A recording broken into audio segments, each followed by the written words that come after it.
Hey, greetings, everyone. Lieutenant Colonel Alan West here, the Executive Director of the American Constitutional Rights Union and the ACRU Action Fund, and welcome to another little episode of Live Free TV. You know, some people would think that Donald Trump has been in office for, I don't know, a year, 2 years. Maybe this is getting toward the end of his presidential term, but it's just been a month. And it's absolutely incredible because, I was up there with my wife, Angela, going to some of the inaugural balls and everything. But think about some of the things that have happened in 1 month here in the United States of America. You look at recently the numbers that have come out about our border, only 229 border encounters along the entire southern border in a day, when those numbers used to be 10, 11, 12,000 a day during the Biden-Harris administration, a 137% increase in ICE, Immigration Customs Enforcement operations and deportations, as opposed to what it was with the Biden-Harris administration. And again, we're talking about things just in a month. You look at the fact that we are now seeing the president with his team, Secretary of State, the CIA director, and his national security advisor sitting with Russian officials in Saudi Arabia, trying to bring an end to what is going on in Ukraine, something that has waged on for 3 years. The Biden administration couldn't figure out what to do other than just sending, more and more weapons to them. And then we look at what is happening in the Middle East. I mean, there's a possibility for peace to be restored in the Middle East. Hamas and Hezbollah have really been decimated as far as their leadership and their capability and capacity. And Iran, without a doubt, they're going to once again be bankrupt, as they were in the Trump administration 45, and they're not going to be able to support those Islamic terrorist organizations. Look at our standing in the world. Now we're talking about restoring the Panama Canal, and at least we have seen the president in Panama saying that he does not want to renew the One Belt, One Road strategy program or policy with China. A big, big improvement over what we have seen previously. And here domestically, without a doubt, we're starting to see some changes as far as, we're going to go back and reinvigorate our energy independence and energy dominance. A lot of those executive orders are going to open up, once again, our drilling and exploration. But the thing that has the left in complete meltdown, without a doubt, has been this whole issue about DOGE, the Department of Government Efficiency. Obviously, I think that there are people on the left that don't understand that executive power is vested in the President of the United States of America.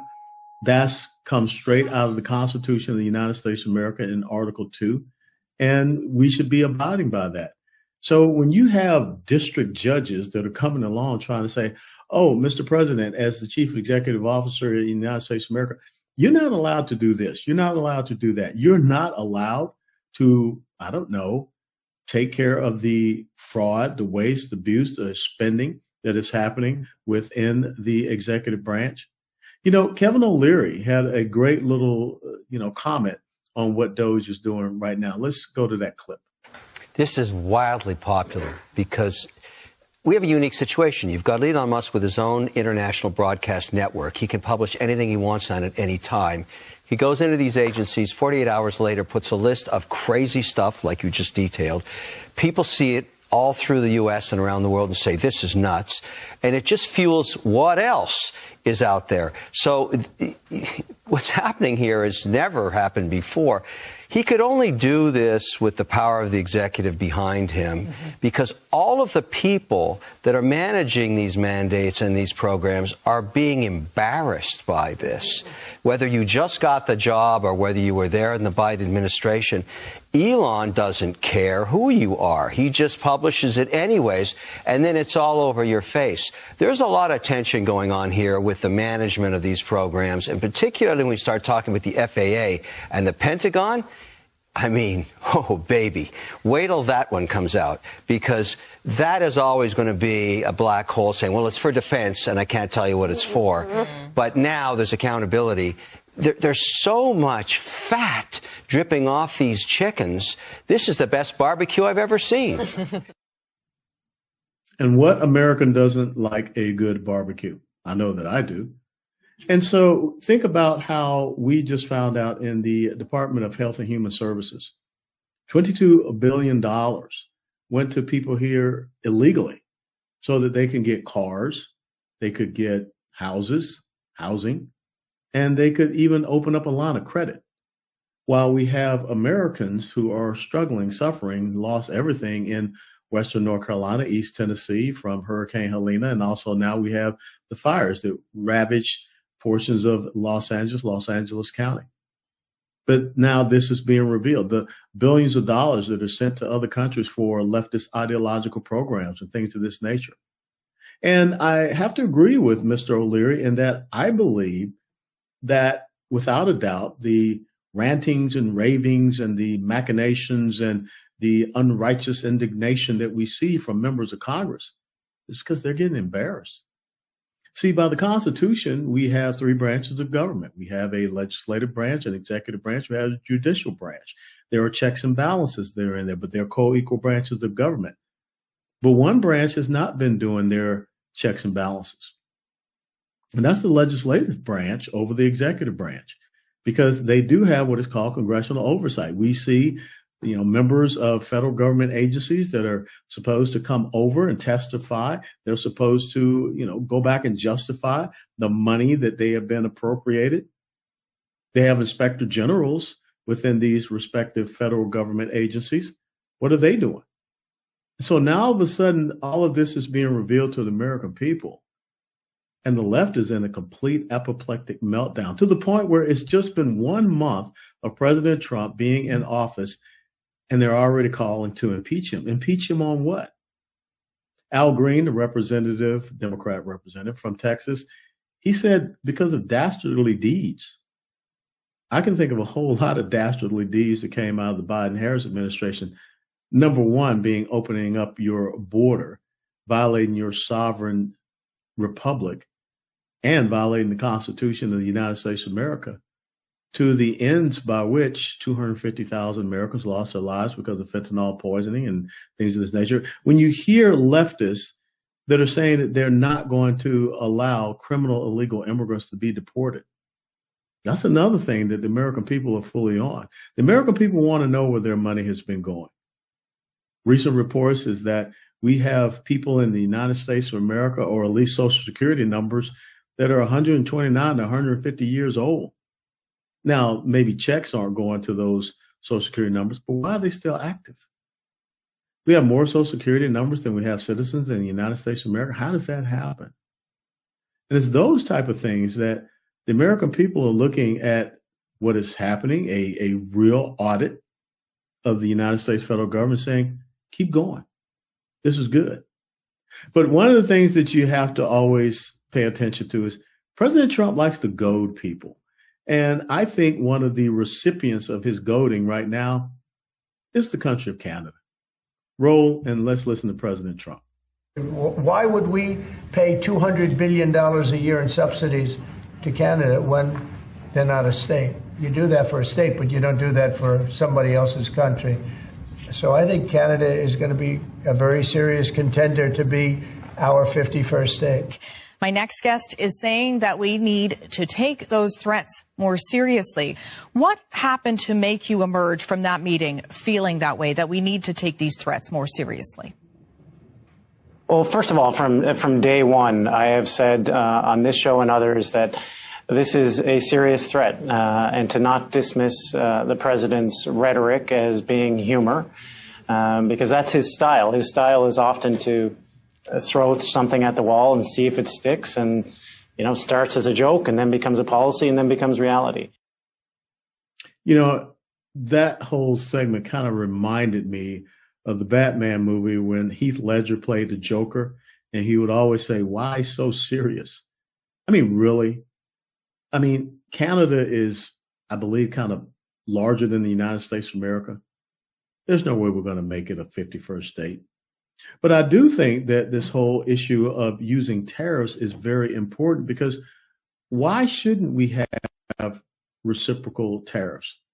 I mean, if there are nations, if there are countries that are charging us, I don't know, 20, 25% on allowing goods and services from the United States of America to go into their market, then why would we not want to have the same? Why are we purposefully in creating a trade imbalance with nations? So we're just asking nations, say, okay, let's just have a level playing field. And you already see some of these nations come back saying, well, maybe we'll take it down to 10 or 15%. Okay, then we'll have 10, 15% with you. But it is so important to understand that America now, in these 30 days, we're operating from a position of strength. And it really has a lot of nations going around and looking, okay, what is our task? What is our purpose? We're no longer relevant. You look at the fact that, as I said, they're meeting down in Saudi Arabia. No European nations are there talking about ending the war in Ukraine. Let's listen to this clip about the concerns that some Canadian pundits have about their place in the world right now. The country's premier has put forward a united front during their visit to Washington last week, making their case with U.S. officials against Trump's tariff threats. Finance Minister Dominic LeBlanc also met with Trump's Commerce Secretary nominee, Howard Lutnick.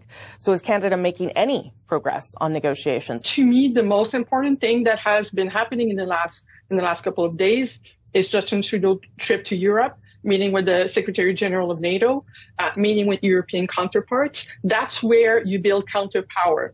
We have had, over the last decade, spent very little energy building those equal to equal relationship with non-NATO, non-North American European countries. And it's showing, because if it wasn't for that, our reflex would also be to go directly to Mexico, directly to Panama, directly to Brazil, and trying to be a Canadian leader in the world, as we used to say that Canada used to be a great place in the world, and be a leadership in the American, in the sense of the continental American response to Donald Trump.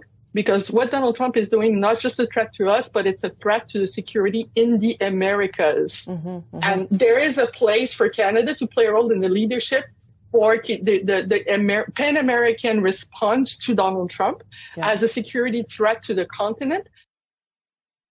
Donald Trump is a threat to security in the Americas. But what was Joe Biden? And as a matter of fact, now we're already seeing a shift away from our southern border. Now we have these people that are sending out messages, posting it on social media that, hey, we can help you get into the United States illegally from the northern border. And so I think that, again, if you listen to the words of the NATO chief right now, he is saying that Europe needs to find this relevancy. He is saying that the United States of America has been our security blanket. We cannot continue to look to the United States of America to be our security blanket. We need to be able to take responsibility ourselves. And that's the great message that needs to be sent. And furthermore, having Donald Trump back in the White House means that if America's energy exploration gets going stronger again, we become energy independent, energy dominant, then we can export those resources, especially our liquefied natural gas, to other nations, which will undermine Vladimir Putin, which will undermine some of these OPEC nations, which will undermine Iran. And so I think that right now, the young lady that you saw there, leftists are afraid of American strength. They loved it when Barack Obama was in office and talking down American exceptionalism, talking down America, period. They loved that in Europe. They hated Donald Trump coming along. They loved it when Joe Biden was there and you could push him around because he was falling asleep in meetings. But now Donald Trump is back and they're perplexed. And in just 30 days, he's all of a sudden a threat to the North Americas. That's not how we see it here. No, by the way, folks up there in Canada, please don't boo our national anthem, because you saw what our hockey team ended up doing to your national hockey team in that match. Let's just all get along. Let's just all stand up for our constitutional rights, freedoms, and liberties. And let's cast aside the leftist ideologies, which has put Western world into this position of weakness and allowed folks like Russia and China, Iran, North Korea, Islamic jihadists, transnational narco-criminal terrorists known as the cartels, to have a position of strength. That's being undermined. We're a threat to them. We're not a threat to our allies, but we want our allies to be equal partners. We do not want to be seen as a lackey. We do not want to be seen as someone to be taken advantage of. And that's what we want to do here at the American Constitutional Rights Union. Restore that semblance and understanding of our Constitution, its freedoms, its liberties, and how constitutional governance benefits everyone. So join us here at the American Constitutional Rights Union. And until next time, we'll see you for another episode of Live Free TV.